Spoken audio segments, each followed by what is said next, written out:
Today is Thursday, May 21st, 2015. I am doing my first negative rebuttal of my debate with my opponent, Daniel Gonzalez. So let's dive right in.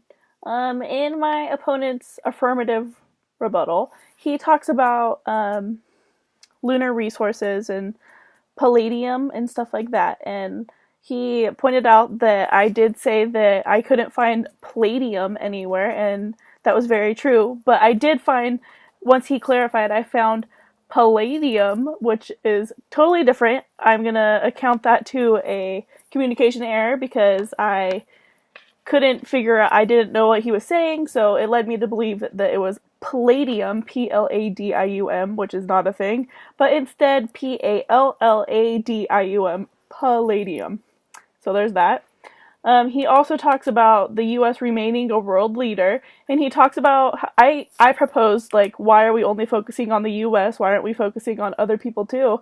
And he proposes that he only focuses on the U.S. He says that in the beginning of his speech, but towards the end of his speech, he goes into talk about how we could power a lot of smaller countries, but that contradicts himself, because first he took a stand and said, no, I will not talk about this issue, and then 3 or 4 minutes later, he's going around talking about smaller countries and stuff like that. So that just brings me back to my point, like, why can't we talk about anyone besides the United States? And he just continued on to talk about smaller countries.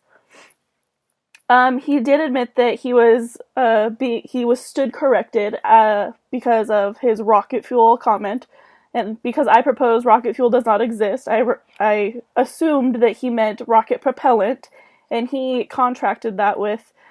He said that he proposed rocket fuel only because he thought it was for public knowledge. But in an issue of whether or not our government is going to be going to the moon for all of these resources and stuff, I think it's okay to use the correct terminology. And in this case, I would use rocket propellant, not rocket fuel. I feel like he is underestimating the power of our public and our society. And by doing that, he's just setting our public up for failure by not being completely honest with them on the fact of rocket propellant. While I'm still on the rocket propellant issue, he said that it does contain water, but I am going to counter that with saying liquid oxygen and liquid hydrogen are very different than H2O. You cannot combine them according to NASA and according to science, because if you combined them, you could create a very bad solution that could blow up right in your face, literally. So I am going to stick with the fact that it does not use water, but rather it uses liquid hydrogen and liquid oxygen. He also talked about how the United States really needs to stay dominant in helium-3, but I'm going to counter with, how do you think our allies would feel if we're collecting all this helium-3 without them being able to access any of it? I feel like if we're going behind other countries' backs and saying, oh yes, like, we have all this helium-3, we have all of these powers to do nuclear weaponry and sources like that, I feel like our allies are going to be very upset with us and have many reasons to, doubt us as a world leader and maybe even question their ally with the United States. He also brought up the fact that the moon is much more convenient than going to a gas giant planet, and I understand that, but if we're comparing the moon and a gas giant planet on its resources of these materials that we need, it is like comparing an ant and Shaq.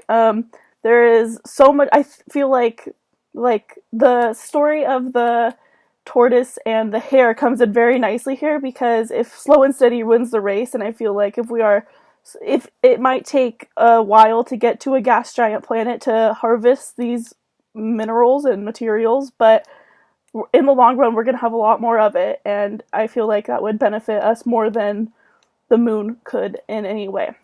So that is my first negative rebuttal. Thank you very much.